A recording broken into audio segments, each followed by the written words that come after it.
www.montgomeryshowers.com. Have you ever gotten in your car on your way to work or to school or to church and you think, my seat just doesn't feel quite right? A lot of us are driving our cars with not the right fit, and we're very happy this morning to let you know how you can go and make sure yours is fitting you correctly. This is Regina Young. She, of course, is with Erlanger Hospital. Erin Melhorn next to her is with the occupational therapy program at UTC, and they are bringing us a Carfit safety event. Do I have that right? You do. We're very excited that on April 10th, we're going to be at the Family Justice Center to do our Carfit event and look at folks to make sure their car fits them. So, I mean, I guess as we get older, this is not intended just for people who are aging, but as we get older, our bodies change shape, we shrink, all those things happen, and the way your seatbelt used to fit you, it might not quite so much anymore. Correct. That's exactly right. And also just postural changes that happen as we age.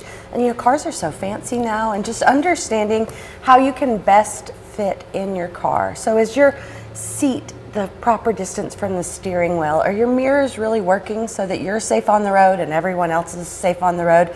And so it's just an opportunity to do a quick 15-minute check and reevaluate, am I doing what's best to be driving as safe as possible for as long as possible? I guess it's not just that seatbelt then, like you're alluding to. Even the distance, I heard y'all talking together, the distance between you and the steering wheel is important. Yes. You want it to be at least 10 inches from your chest. And it needs to be in the right position. So if you are in a car wreck and the airbag deploys, we don't want a lot of facial and neck injuries. You want to make sure that airbag deploys towards your chest instead of your head. On the occupational therapy side of it, Erin, I have no idea if this is an accurate point, but as we get older, it's harder and harder to do those turns. Yeah, so it can be harder to rotate your neck, and it can be harder to see some of the obstacles around you. And so having your mirrors properly adjusted can really be of a big benefit, to make sure that you're seeing in your blind spots. A lot of cars now even have those little lights that turn on when something's in your blind spot. Yeah. So just even making people aware of the technology that's in their own cars and how to use it properly. You mentioned the technology of those cars and how it's evolved. Sometimes it's easier said than done, figuring it out. Right. So when people come in, you can make an appointment, like register a time, or you can just show up and wait your turn. Right. But when they're there with you, can y'all find the right fit and then preset the car? Yes, we can definitely help them look at all the different indicators that they have, like lane indicator, know where to look for that side view mirror indicator where somebody coming up the side of the road, those type of things. Make sure they have all the knowledge of their adaptive equipment. But you know how sometimes you can choose like driver 1 or driver 2 so that when you crank the car, it defaults to your setting? Do you know what I'm asking? Yes, actually last year my in-laws came to our event, and I hope, don't be mad at me, but my father-in-law is like 6'5" and my mother-in-law is 5'2", and so they were sharing a vehicle. Very different And there's settings. very different settings there. And so we're just explaining that when he's driving, you can put it on this, and it's very different than driver 2 when you're 5'2", and so just helping people understand that, your car can really work to your advantage and be a safe way for you to get where you're going. How about seat height?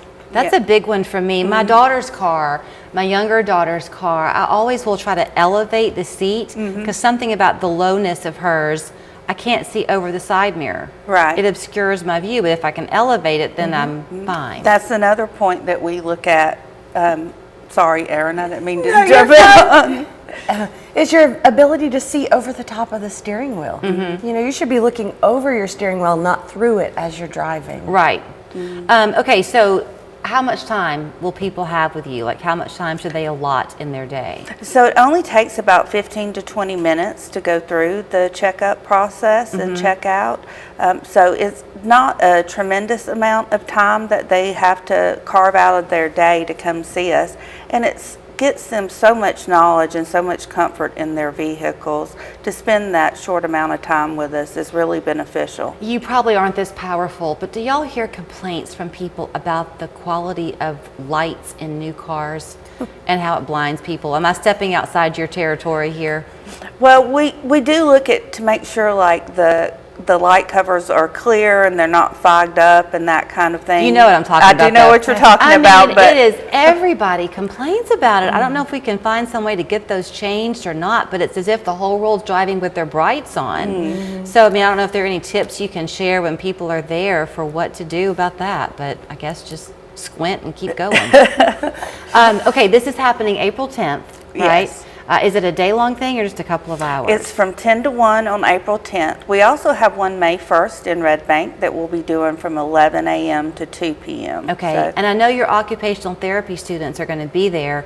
Will they be the ones kind of hands-on helping in the cars? Yes, we'll be there watching them, but they're going to be there kind of measuring and getting a lot of hands-on opportunities. You know, driving is a really important occupation that keeps people independent, and so it helps the students get some practice really helping older adults or anybody that shows up be empowered to keep driving for as long as possible. And let's do stress, this is not intended only for older adults. No, Maybe no. if you have a new driver, Yes. it could be a good time for them as well. Absolutely. Thank y'all for doing that every year. We're excited. We It's a lot of appreciate it. fun. I bet it is a lot of fun. So April 10th is the date to mark on your calendar, 10 to 1 at the Family Justice Center.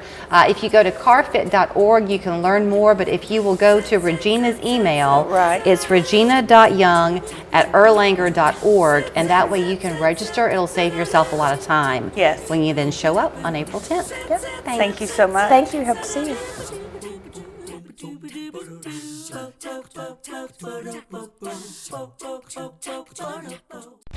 Do you really know what you're getting when you buy bagged planting mix?